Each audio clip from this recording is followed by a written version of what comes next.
Hi, everyone. This is Ashley, one of your Life Simplified hosts. I'm part of Epsilon Sigma Phi, otherwise known as ESP, a professional organization that supports extension professionals by helping them grow in their careers, connect with others, and receive recognition for their work. Right now, I am participating in a leadership program through our Kentucky chapter of ESP, and that includes completing a final project.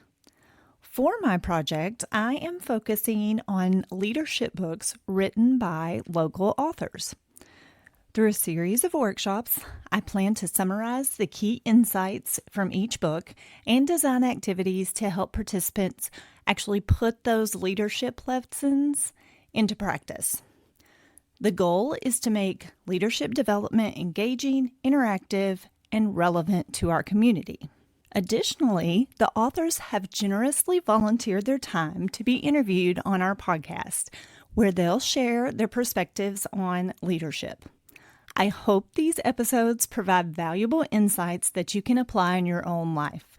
We always appreciate feedback, but I'd especially love to hear thoughts on these episodes to help me shape my report.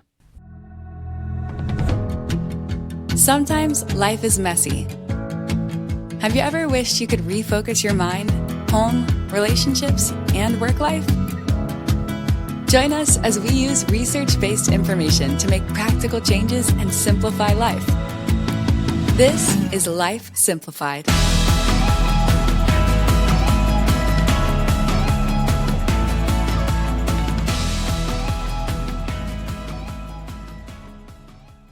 Welcome back to Life Simplified.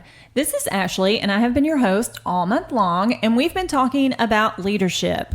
We have heard from Michelle Wyatt, author of Buckle Up, Buttercup, Philip Van Hoosier, author of Leaders Ought to Know, and Allison Van Hoosier, author of Level Up. Today, I am back with all of the podcast ladies, and we are going to discuss those leadership questions that I mentioned in the first episode this month.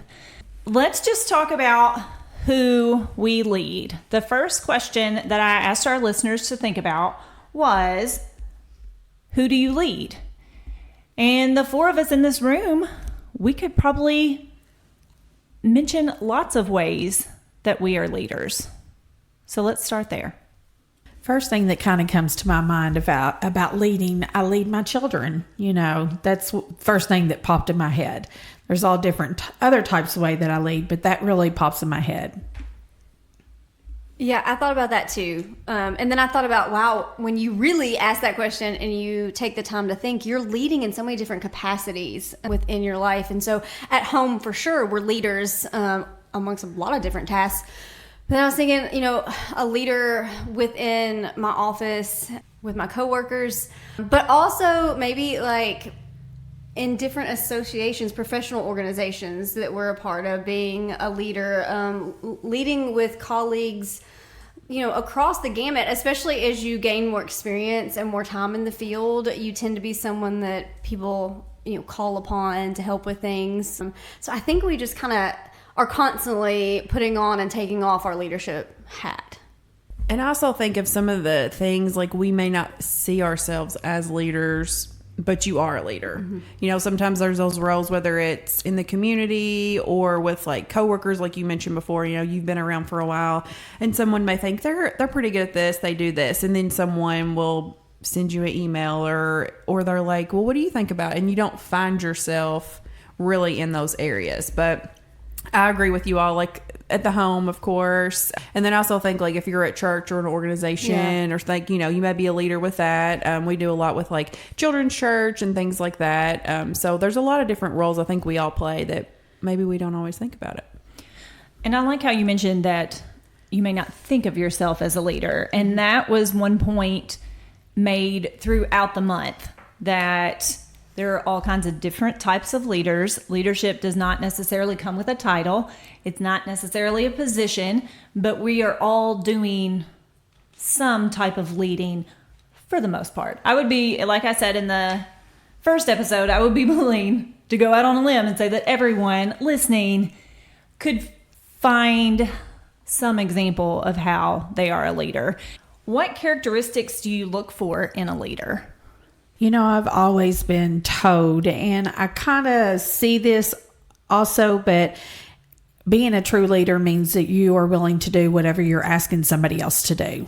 And that's kind of the way I look at things. You know, if I'm not willing to do it, why, how can I ask somebody else to do what I'm asking? If that makes sense. Yes, definitely. And that's, you and I have talked about this before. Yes. Like, I'm not going to ask someone else to do something that I wouldn't do. I may not really want to do it, but if I'm not going to do it, then I can't see myself asking someone else to do it. Right. I think good leaders recognize the strengths in others, and they're able to give them tasks and pull them out of their own shell to be the best version of themselves. And I think a good leader will do that, and also let them shine and give them the credit for that. You know, make sure that people understand and can see them, not just the person that is quote unquote in charge of the task. Yeah, I was going to say like a humble leader. Yes. Yeah, that's kind of, but thinking about, I'm a big proponent, and my dad's always said this, like, do what you say you're going to do. Yes. So, you know, if you're a leader, because, you know, there's some people who have large ideas and they maybe not follow through, or they're like, oh yeah, I'll do that and get back to you. And they don't.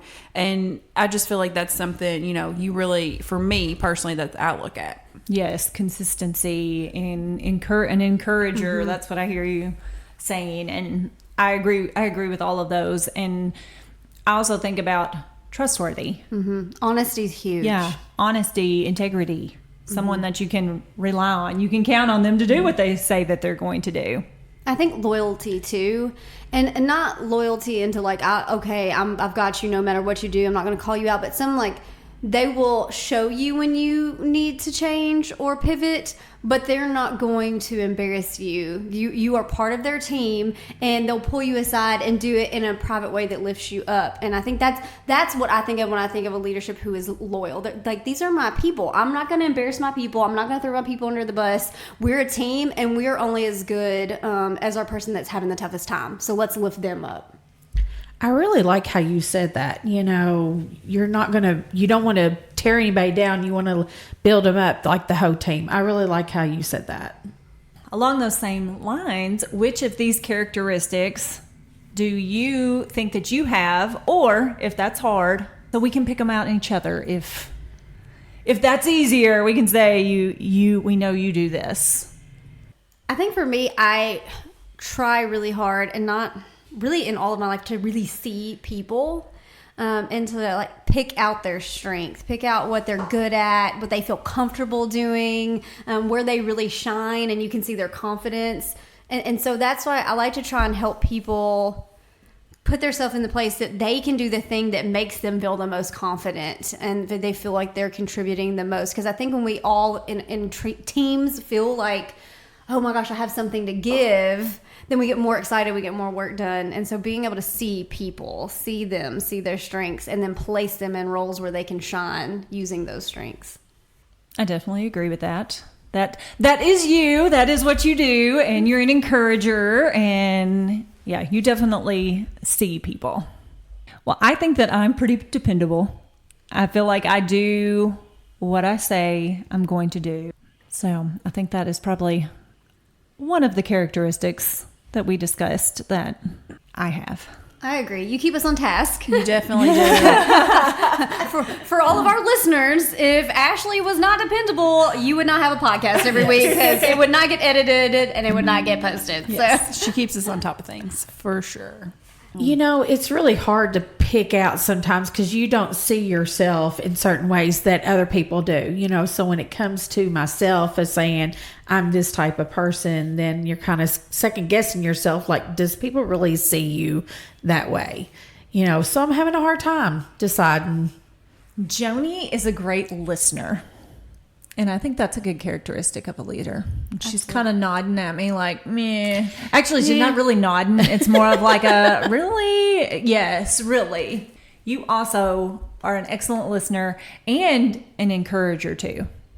Joni and I have a lot of similarities. We've worked together for a long time. Yeah. And that is one thing that I very much appreciate about Joni. And it's also a leadership skill. It's a great characteristic to have as a friend as well as a leader. Well, thank you.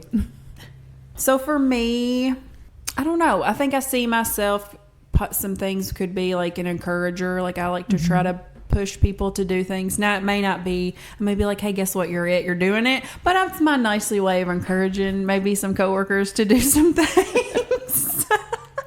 I think you're good too at keeping the situation from spiraling out of control, because you're not like, you're one of those people that is the epitome of like, I'm not going to sweat the small stuff. Like if it's not a big deal, we're not going to panic over it. We're not going to get into a throwdown battle over it. It is what it is. It's not that big of a deal. Let's move on. We're going to pick our battles wisely. And I think you are good at that, and helping the people around you realize like, okay, is this something we really need to get all twisted about, or is it going to be okay? Yeah, I'll take that one. Thanks for that. Yeah. Yep. So sometimes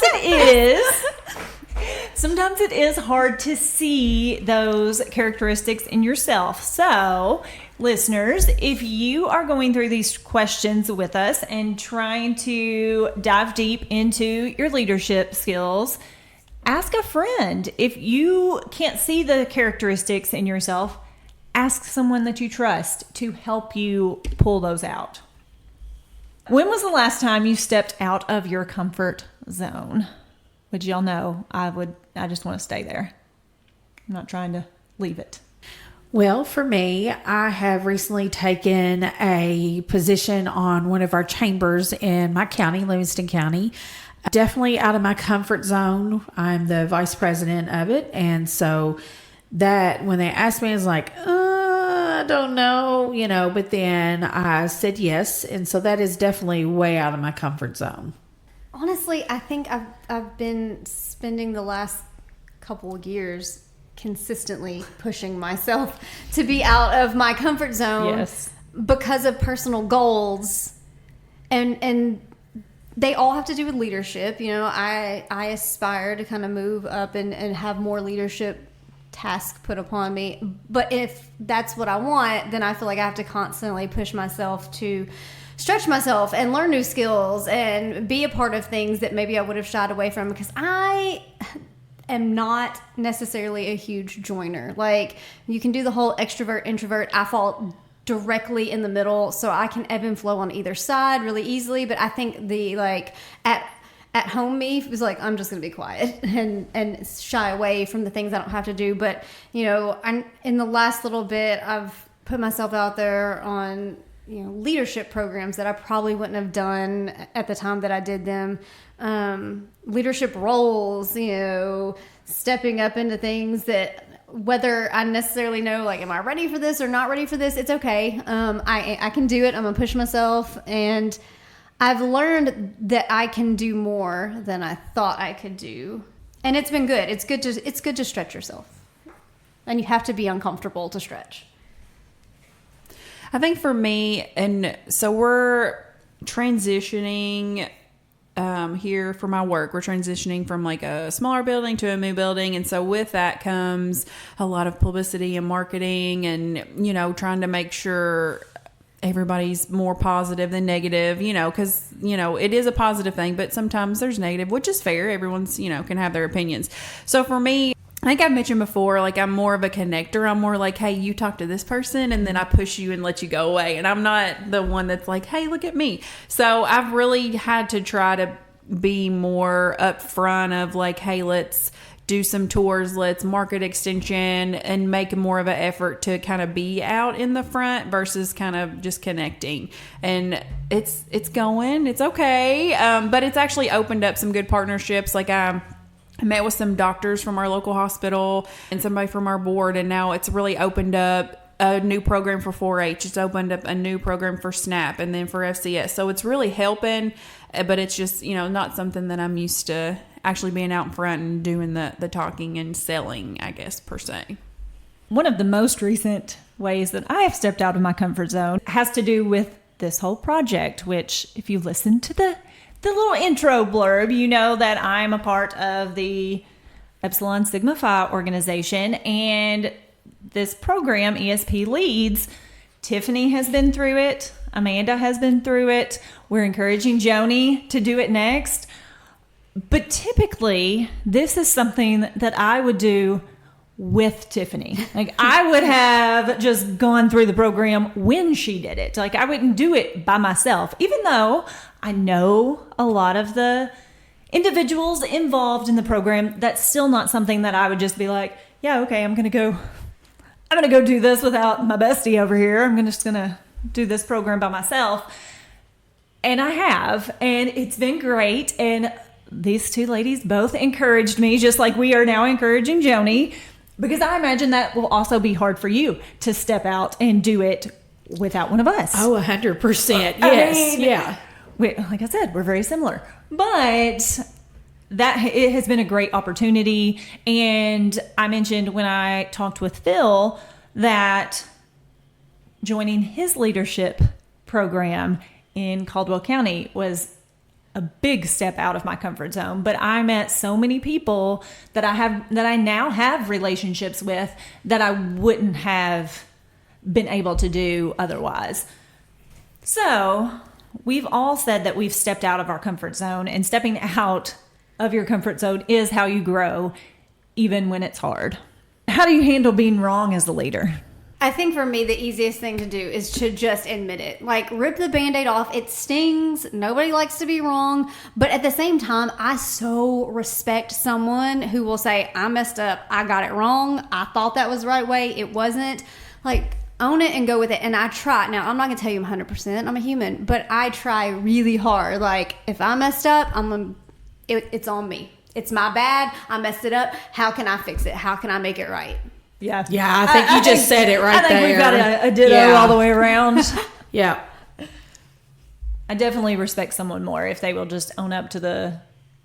I think we all do, because we all know we mess up. Yeah. And we're human. Yeah. And sometimes we may think like, somebody messes up, you're like, well, I wouldn't have done that, or like but in reality, yes, we could have made the same mistake. Let's give grace, like if it's a mistake that affects you and you're mad, how your emotions get into things. But yeah, I agree with that. Just admit that you did mess up. Yeah. I mean, I think that's all you can do. And I know for certain that if someone makes a mistake and they own it and apologize and try to make it right, then we're good. We're golden. I mean, but when someone tries to double down, it doesn't turn out well. Last question. What do you want the people you lead to say about you when you're not in the room? Do we need to leave the room real quick and see what y'all say? See what everybody says. I mean, personally, I would want to have nothing but positive things said about me, that, I was a really good leader in whatever the program or whatever it should be in our communities and that. So, but just being able to leave that impact on somebody of who you truly are and not try to be somebody that you're not too. For me, I would hope that they would say that I'm a leader who truly cares about the people who she leads, and also who cares about the organization that she's leading, and that I may not always make the decision that they think is best, but that I'm always trying to make the decision that I think is best for the greater good and the greater group. So overall, it's not always going to be perfect, but I hope that they would say that I try my best to do what's best for everyone. Okay, so I have two. One is, I'm going to say nothing. Yeah, don't talk about me behind my back. Obviously. Yes, don't talk about me at all. But if they're not saying anything, they're probably not saying bad things, right? That's right. If they're not saying anything, then that's a good thing, right? Yes. No, but so I would say that I support them. Yes. So a big thing for me is whether it is if we're on a team and one of us mess up or whatever it may be, like, I am here for you. Like, I will back you. If you're wrong, I will back you. And yeah, I might be like, listen, maybe we shouldn't have done that. But in front of whomever outside that team, just being like so supportive and just showing them that I'm there and we can work through it and continue on. Yeah, loyalty. Yeah, loyalty. 100%. It's huge. I want people to say that I was genuine and that I was who I said that I was, and that they could depend on me to do what I said that I was going to do. So this wraps up our series on leadership. As always, we appreciate any feedback that you would like to give us. And, I especially would appreciate feedback on this series to help me with my project.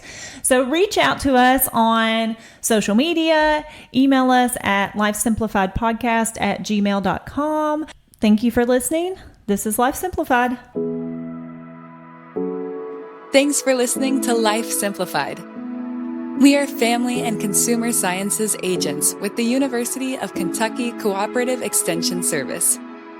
Contact us at lifesimplifiedpodcast@gmail.com.